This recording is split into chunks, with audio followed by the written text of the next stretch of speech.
Hey everyone, I'm John, and today we're going to be talking about my 2020 in review. In 2020, I had a lot of different goals. I wanted to read 52 books. I wanted to challenge myself to run a half marathon. I wanted to get buff and get yoked. I wanted to grow my TikTok to 50,000 followers. I challenged myself to writing a book. I wanted to get 100 subscribers on YouTube. And finally, I wanted to learn TypeScript. Now, if you caught the last video, I read over 80 books in 2020. So my first goal of reading 52 books was quite a breeze, but I want to talk a little bit about what I did to make that happen.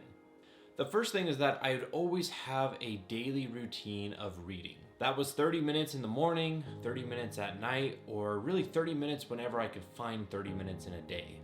The second thing I did was I would always be adding to a book list.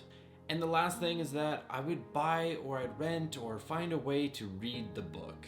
Over the last 3 years alone, I have kind of noticed my reading habits only increase. And I think 80 books was a good sweet spot, but I think I'm going to be toning that down next year. It's not to say you can't read a book a week. I could usually average about 2 books a week, but I rather shown to myself that 52 books is actually possible. And if this year is to count for anything, I read over 80 books, and so I really do find that to be an accomplishment for me at least. Now, the second thing I did in 2020 was I was able to run a half marathon. Last year, my wife did a half marathon with one of my best friends, and I wanted to challenge myself to do a half marathon by myself. So I found a beginner's half marathon program online, I think Hal Higdon or someone similar. And I put that into my phone and I ran the program and eventually ran my first half marathon. Now the program I think was 12 weeks, but I think it took me around 16 weeks to actually do the half marathon. Now a runner was not something I ever thought that I would be, but after time, I actually found that I really enjoyed running. It allowed me to listen to a lot of books while I was running. I'd get a lot of time to just think and be alone with my own thoughts. And I lost a lot of weight and am in the best shape of my life because of it. Now, for those of you out there who might consider running, I'm going to give you a few tips that I thought were especially interesting, at least for the last year. The first thing is that I really do think that gear matters when it comes down to running. I started out with just basketball socks and regular shoes, and I didn't really necessarily enjoy running when I was using them.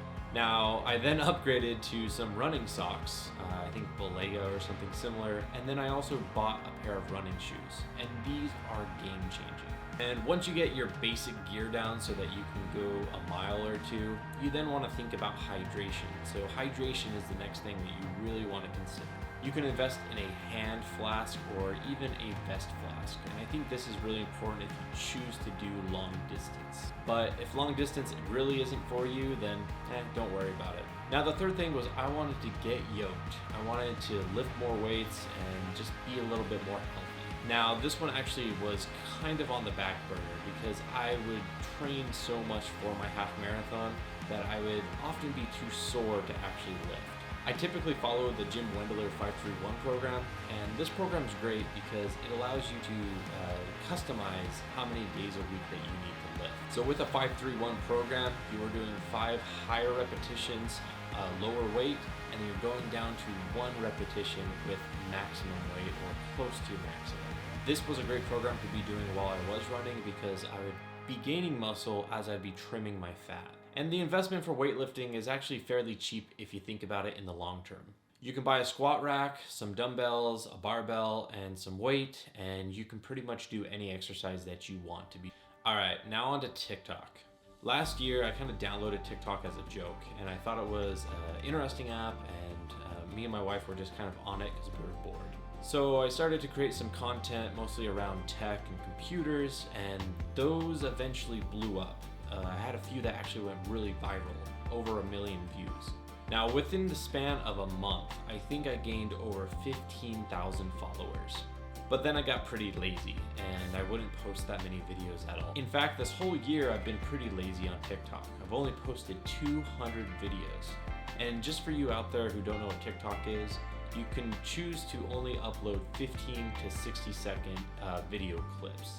So in other words, I've only put out maybe 3 hours of potential content out there. Meanwhile, all these other creators are upwards of 1,000 videos. So my goal was to get 50,000 followers, and sadly I didn't hit that because I didn't actually put the work into it. I wasn't really consistent with it, and I have to own up to this and say I'm going to be doing this better for the next year. But I'm not only just going to be switching my content next year, I'm going to be kind of branching out from tech. I want to be doing more productivity and kind of self-help type of content as well. Okay, here's a big one. Write a book.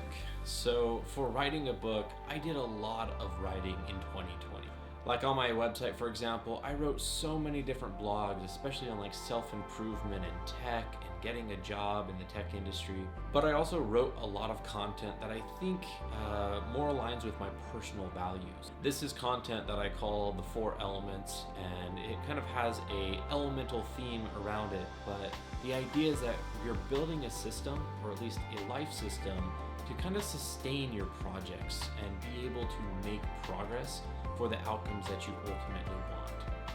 So I wrote a lot of different articles on this, and I'm not done with it yet, but I did write over 5 or 6 really large articles, about 1,500 words each, and these have been a kind of a significant addition to the book that I'll be writing. And the book, if you haven't heard about it yet, is called The 4 Elements, A Guide to Practical Transformation. And inside everything that I believe, or at least what I've done in the last few years with regards to transforming my life, I'm going to be talking about the things that I use. So if you're interested, you can go to johndouglas.dev/book and just sign up to my email list, and you'll get a notification when it gets closer to being published. Now let's jump into YouTube. YouTube, I have maybe 25 subscribers as of this video. I will admit I didn't really advertise my YouTube for a really long time, and also I didn't actually put much effort into creating YouTube content. Majority of the subscribers actually came from TikTok. I think I had maybe 17 subscribers when I first started doing videos again. So my goal is still to just climb YouTube and get up to 100 subscribers. When we get up to 100, we're then going to reach for 1,000, and we're just going to continue to create content and share different things for the world. Last but not least, I wanted to learn a programming language called TypeScript. When TypeScript first came out, I actually learned a lot about TypeScript. If you aren't familiar with what TypeScript is, it's basically a typed version of JavaScript, a really popular web programming language. Now I thought, 2020, it's time to learn something new, especially in tech. I'm in tech, I'm always learning something new, but let's branch out a little bit from my day-to-day work. So I did what everyone else does. I buy a book. This one's called Essential TypeScript, and I went through every chapter and learned a lot about TypeScript. Learning a programming language is actually fairly hard, especially if you don't have a background with it. Luckily, I did a bachelor's in computer science, so I actually have a background where it's not too hard to pick up a new language, but it is kind of a breath of fresh air to kind of relearn something that you've already potentially learned. But the cool thing about TypeScript is that TypeScript is only gaining in popularity. There was actually a report recently about TypeScript being one of the top communities of 2020. And this is just to show what you should be following with regards to trends. If you start to see stuff trending, you might want to head in that direction. For example, TypeScript has kind of been under the covers for a bit, but now I think everyone knows that TypeScript is here to stay. So I'll be putting a lot more of my resources and energy into learning more TypeScript, and also kind of leveraging TypeScript for my kind of side projects. So in 2020, I actually did quite a bit.